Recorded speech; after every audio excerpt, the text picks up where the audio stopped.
प्यारे बच्चों, आज हम पढ़ेंगे एक नई कहानी जिसका शीर्षक है चिड़िया की बच्ची और कहानीकार हैं जैनेन्द्र कुमार। इस कहानी में लेखक ने मनुष्य के स्वार्थी और लालची स्वभाव का वर्णन किया है। मनुष्य अपने मन को बहलाने के लिए हर अच्छा बुरा काम करने को पल भर में ही तैयार हो जाता है। वह अपने मनोरंजन के लिए छोटे छोटे पक्षियों को लालच देकर कैद करना चाहता है। सेठ माधव दास ने अपनी नई कोठी में बहुत सुंदर बगीचा बनवाया है।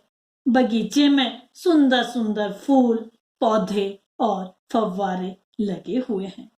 शाम के समय वे कोठी के चबूतरे पर तख्त डलवाकर मसनद यानी अमीरों के बैठने की गद्दी, उसके सहारे बैठकर बगीचे की सुंदरता का आनंद लिया करते थे। यदि मित्र आ जाते तो उनके साथ गपशप करते, नहीं तो अकेले बैठे हुक्का पीते हुए ख्यालों में ही संध्या को एक सपने की तरह व्यतीत कर देते थे। आज आकाश में बादल छाए हुए थे, इसलिए धूप उसमें से छनकर आ रही थी। माधवदास के पास सब कुछ था, परंतु फिर भी वह स्वयं को खाली खाली अनुभव करते थे। उस दिन शाम को एक चिड़िया गुलाब की टहनी पर आकर बैठ गई थी। माधवदास को वह चिड़िया बहुत सुंदर लगी। उसकी गर्दन लाल और गुलाबी थी, किनारों से वह नीली पड़ गई थी। पंख बहुत चमकदार थे, उसके शरीर पर विचित्र चित्रकारी थी।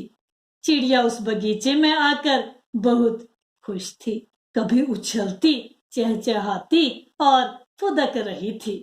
माधवदास भी उस चिड़िया की सुंदरता और चंचलता में खो गए। माधवदास उस चिड़िया से बातें आरंभ करते हैं और क्या कहते हैं कि आओ, तुम बड़ी अच्छी आई, यह बगीचा तुम लोगों के बिना सूना लगता है। चिड़िया माधवदास की बात सुनकर संकोच में पड़ गई। उसने कहा कि मैं थक कर यहाँ बैठ गई थी, मैं अभी चली जाऊंगी, बगीचा आपका है, मुझे माफ करें। माधवदास ने उससे कहा कि ऐसा क्यों कह रही हो, यह बगीचा उसी का है, वह यहाँ रह सकती है। माधवदास की बातें सुनकर चिड़िया थिरकना भूल गई। माधवदास ने उस चिड़िया को उसके सूने महल में रुककर चहचहाने के लिए कहा। चिड़िया बोली कि वह अपने घर माँ के पास जा रही है। वह अपने घर से धूप खाने, हवा से खेलने और फूलों से बातें करने निकली थी। माधवदास ने चिड़िया को अपने पास रुकने के लिए बहुत सारे लालच दिए। वह उसके लिए एक सोने का पिंजरा बनवाने की बात करता है और खाने के लिए मोती देने को कहता है। चिड़िया उसकी बातें सुनकर डर जाती है। उसे अपनी माँ से अच्छी कोई चीज नहीं लगती है। उसके पास माँ का बनाया हुआ घोंसला है, खाना है, वह अपने घर वापस जा रही है। उसकी माँ उसका इंतजार कर रही होगी। चिड़िया माधवदास से कहती है कि वह उसे नहीं जानती है कि माधवदास कौन है, लेकिन वह अपनी माँ, बहनों, भाई, धूप, घास, पानी और फूलों को जानती है। माधवदास ने उसे बताया कि वह बहुत बड़ा सेठ है और वह उसे सब कुछ दे सकता है। चिड़िया ने कहा कि उसे कुछ नहीं चाहिए, उसके पास यदि सब कुछ है तो वह उसे घर जाने दे। माधवदास ने उसे अपने पास रुकने के लिए तरह तरह के लालच दिए, पर चिड़िया को कुछ नहीं चाहिए था। उसे दुनियादारी की चीजों से कोई मतलब नहीं था, उसे तो केवल अपनी माँ चाहिए थी। माधवदास उसे कहते हैं कि उसे रहने के लिए सोने का पिंजरा बनवा देंगे। जिस कटोरी में वह पानी पिएगी वह भी सोने की होगी। उसे उनके पास रुककर केवल उनका दिल बहलाना होगा। वह यह नहीं जानती थी कि माधव सेठ जिसके साथ बातें कर लेते हैं उसका भाग्य खुल जाता है। ये सब माधवदास उसे बताते हैं। चिड़िया बोली कि वह नादान है, वह इन बातों को नहीं जानती और समझती है।